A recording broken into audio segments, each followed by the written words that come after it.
Having been to school fairly recently myself, I was really struck by the fact that in holding shots for a really long time, you almost feel like you end up sitting in the class with people. Was that a specific intention, or is something that came out of it? Even some of those classes in their original length were an hour and a half, in some cases 2 hours. And the longest, there's one class you see in the film 22 minutes, but most of them are 7 or 8 minutes. So that they're all compressions or summaries or condensations, and highly edited. But they're edited to appear as if the events took place the way you're watching them, even though they didn't quite. Right. Because I might take 2 minutes here and a minute there and 30 seconds there and edit it together. So when you see it, it's as if it took place that way, but it didn't really. It did, but not exactly. Right. It seemed to me that you chose classes that would specifically bring out those types of theoretical conversations. Well, that was an accident. It was an accident in the choice of class. It wasn't an accident in the editing. Because, I have no idea what people are going to say or do in any circumstances. So, for example, in the Thoreau class, I heard that there was a Thoreau seminar. So I went, but I had no idea what book of Thoreau's they were going to be discussed, or which part of that book, or how many students. I knew it was a seminar, so I knew it would be small, but that was it. So when I'm in an event like that, you have to shoot the whole class. And then it's only in the editing do I, one, decide whether or not to use it, and two, decide what part of it I want to use. And the part of it I want to use is really dependent on the themes that I see emerging from my study of the material. I know you spend most of the time working on the film in the edit. Well, yeah, the shooting in the case of Berkeley was 12 weeks and the editing was 14 months. Thank you. Lots of sugar, please. Yeah, I have the coffee. Yeah. How many weeks did you say? 12 weeks shooting and 14 months editing. Oh, so you spent a longer time shooting than you normally would, right? Yeah, well, I've shot 3 months before. La Danse was 3 months.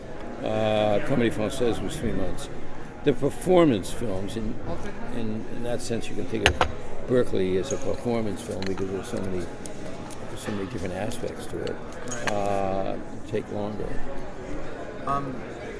Were there any specific things you were looking for when you were shooting, or just kind of go into a class and see what kind of happens? Yeah, well, yeah, basically that's the case because I don't know in advance what the themes are going to be. But I knew that Berkeley was having an economic crisis, and I wanted to follow some aspects of the way the chancellor and his cabinet were dealing with the economic crisis. It was really fascinating to see the conversation in those rooms was mostly about the school being almost corporatized, and then this, and the question of the necessity for it. Right. And it's one of the things you keep coming back to, those same group of people. Was it? Did you have to approach the college and say, I would like to make a film about the college? Yeah. Oh, absolutely. I had to get permission from the chancellor, who's the white-haired man you see in a lot of the sequences. And I wrote to him, and he asked me to come out and talk to him, and I did. I talked to him and the provost, and they said, okay.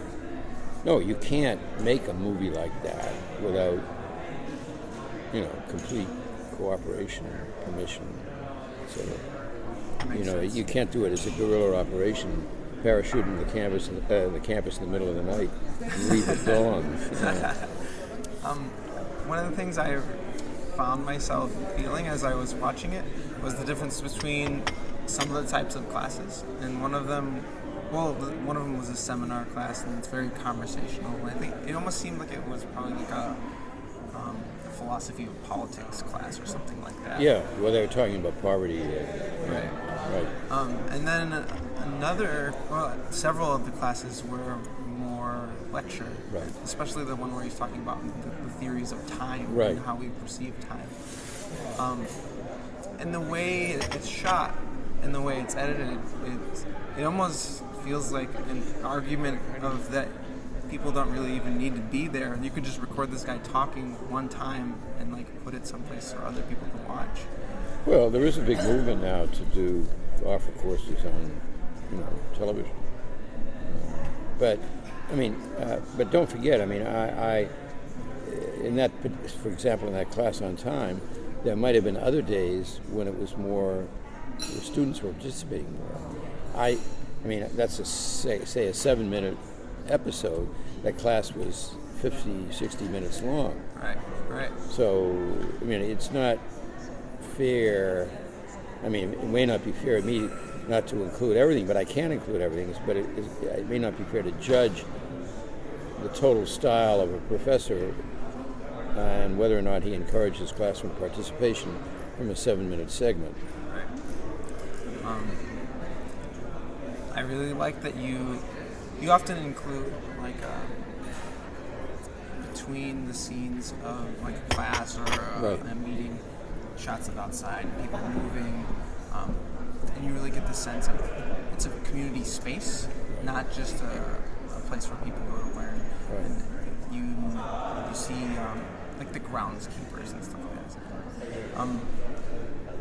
Was that something you expected to see? Or? Well, I knew. Because before I shot the film, I was only at Berkeley the day that I met the chancellor. Although I had been there 3 or 4 years before to show a movie, but I didn't know anything about Berkeley.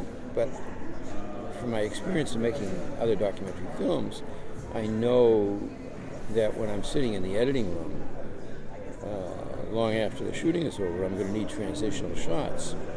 And when I'm making a movie about a subject that is situated in a rather large geographical area, I'm going to need to show that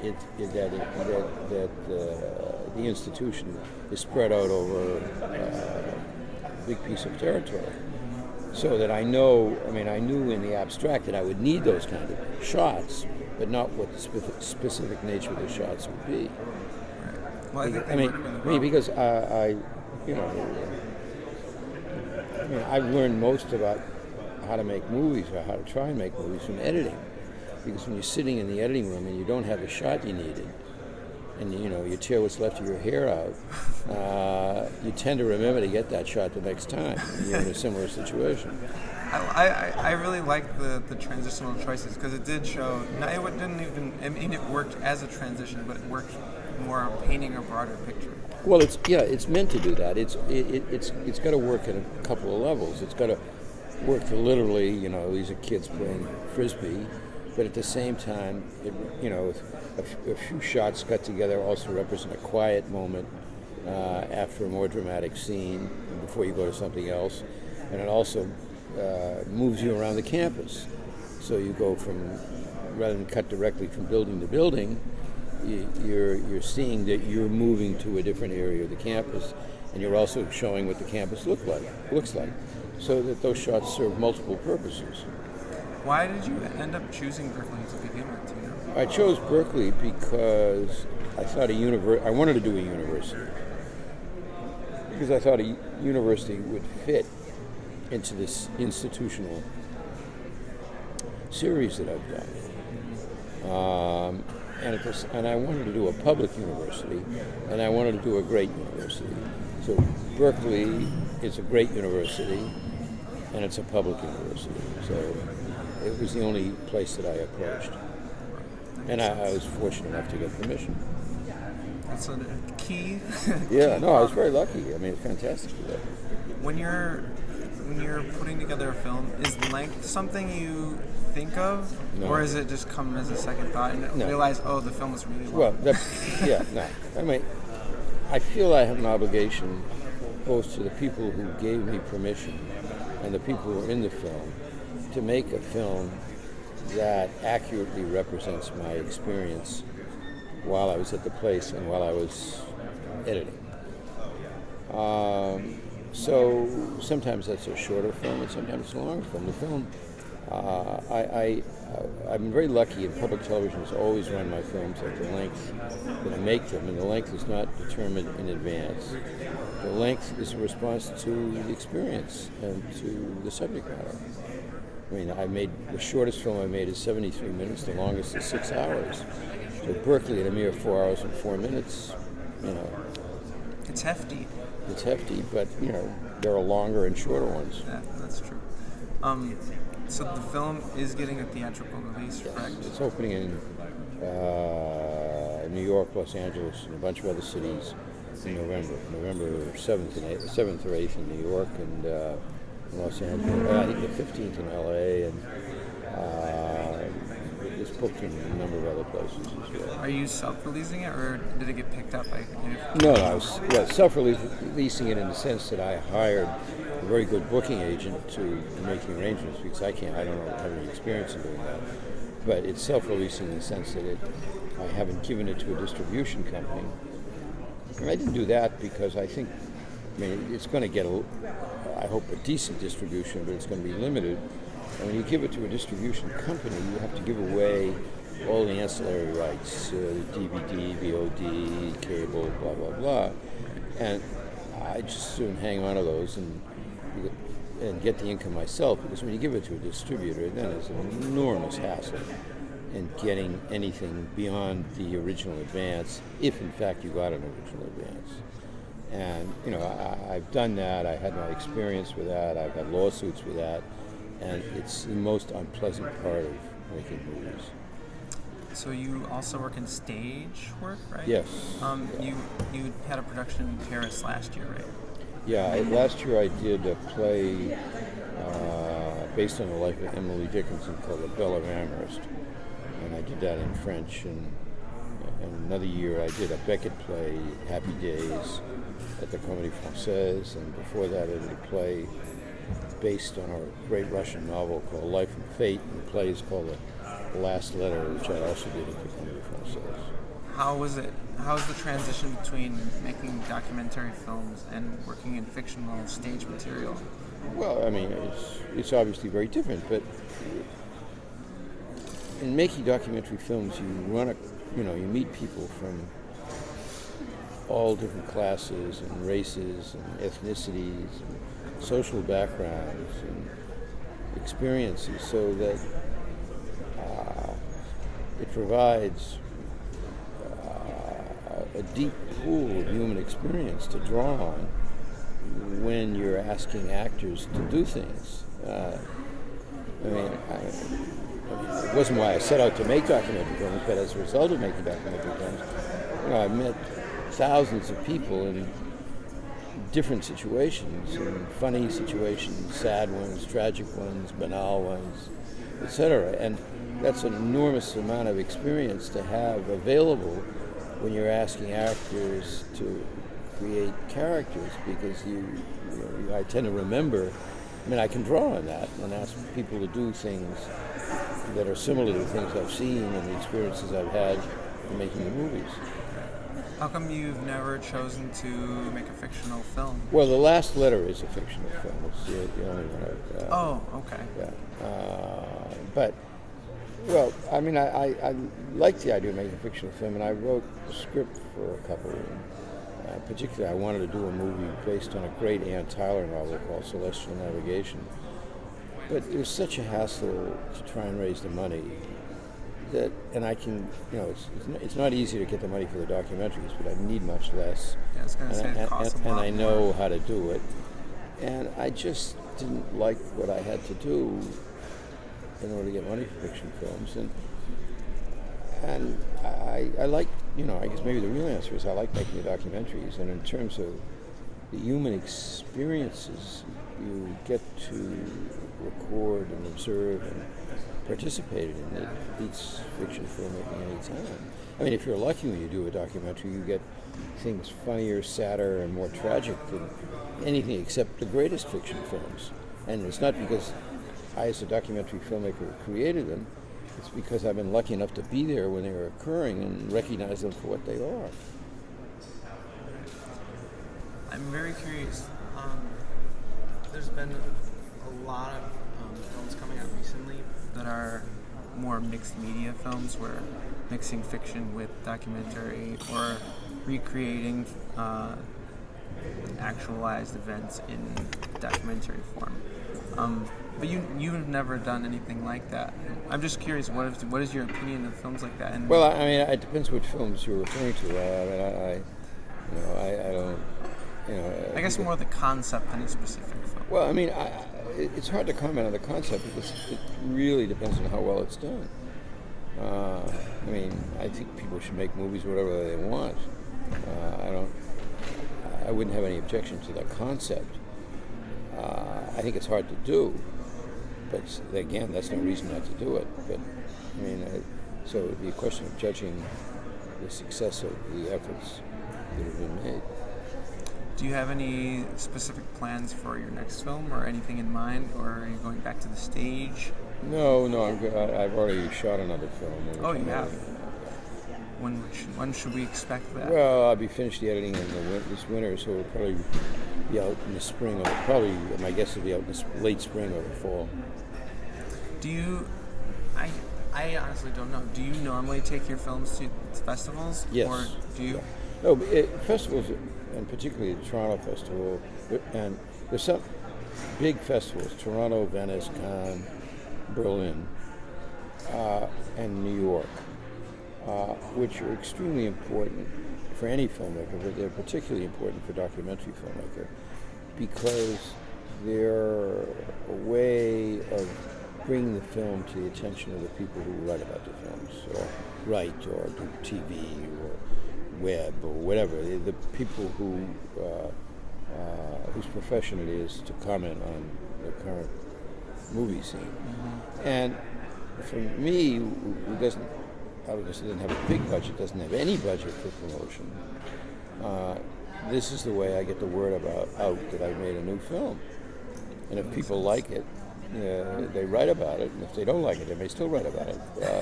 But at least, one way or another, the word gets out. So as festivals like Toronto and Cannes, Venice, Berlin, New York are absolutely critical for the independent filmmaker. Well, I guess one more question would be, one of the things I noticed about the film, I mean, the crowd shots in particular, you have tons and tons of shots of just crowds milling about the campus. But most of the actual classes are just very small classes, mostly just a number of people. And you really get the sense that the campus is what people have been referring to as the hive mind kind of thing. It's an internet term. I don't know are you familiar with that? I don't know idea? that term, but I understand what it means. Where there's like thousands of people interacting to either create an idea or it's the same kind of thing as a school, basically. But it's never been applied to schools. It's always been applied to the internet. And I'm curious. I just didn't know if you had heard the term. Well, I haven't. I mean, there are lots of large classes there too, but in the large classes, there's not much discussion, and I wanted to have the students, the voices in the movie, so I used the small classes for some of that. But there are a couple of large classes. I forgot, I haven't made the count of how many classes there are in the film. Let's say there are 8. There are 3,500 courses at Berkeley. 3,500 courses. Yeah. Wow, I didn't know that. That's a crazy number. It's a crazy number. So, wow. I think that includes graduate school too, but right. So I mean, and you do show the grad students doing like their physics. The physics and robotics. Yeah. Right. Well, and also there were grad students with the young man who had the motorcycle accident, learning how to walk without using a skeletal frame. Yeah, something I found interesting was that you never give any context as to what exactly happening there. You just have a sense that this is what's happening, but you don't really need to know who it is or how they got there. No. I mean, it's true. You don't know whether that student had a motorcycle accident. I know it because I heard it when I was there.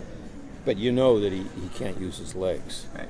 And you know from both visually and from the discussion that this is a professor with graduate students, because there's talk about doing a thesis in the sequence. So I tried to cut that sequence and similar sequences in a way that there's enough information in the sequence so you get that basic knowledge. I mean, it's clear that it's a professor, it's clear that it's graduate students, it's clear that they're trying to develop a skeletal frame. There's certainly a suggestion that it's a business, because if something like that works, there's a big market for it. Unfortunately, because so many people have accidents. You also get the sense that it's where people are really discovering these medical technologies, right? That kind of stuff, and it wouldn't be happening if it wasn't there. Right. I mean, it's mechanical engineering. It's funny that school does end up being more of a business than anything else. Well, I mean, it's very difficult to summarize it in any particular way, because there are certainly aspects of business, because Berkeley professors, particularly in the sciences, are encouraged to pursue their discoveries in practical terms. But it's also a business for professors who write books, because they want to sell their books. I mean, it's not exactly the same thing as selling a skeletal frame that allows somebody to walk, right. But it's an income producer. I mean, it's a business in the sense that if a professor writes a book, it's an income-producing event for that person. Right. As much as they don't want to corporatize their. Well, I mean, the corporatizing is, somebody in the film refers to it as corporatizing, but I mean, the fact of the matter is that it can be used either pejoratively, or it can be used to mean, we don't want to pay for more people to do the work than is necessary, and we want an efficient, lean operation that functions for the service of the community and the students. So, I mean, if you take the latter description, it has none of the pejorative aspects of corporatization. That's true. But I mean, when there's no money around, they have to figure out a way of doing things more economically. And since that's what businesses have a profit motive, they apply some of the same techniques, because why duplicate the work if you don't have to? If you had shot this film, say, a decade earlier, do you think it would be much different? Well, a decade earlier, the financial crisis wouldn't have been the same, for one thing. As far as the rest of it goes, I don't know, because I don't know. I mean, what was involved in the student movement and all that. But I think a decade ago, Berkeley was still one of the best universities, and it was one of the best universities in the world, with an outstanding faculty. So that aspect would have been the same, with absolutely outstanding students. I guess the answer to the question is some aspects would be the same, some would be different.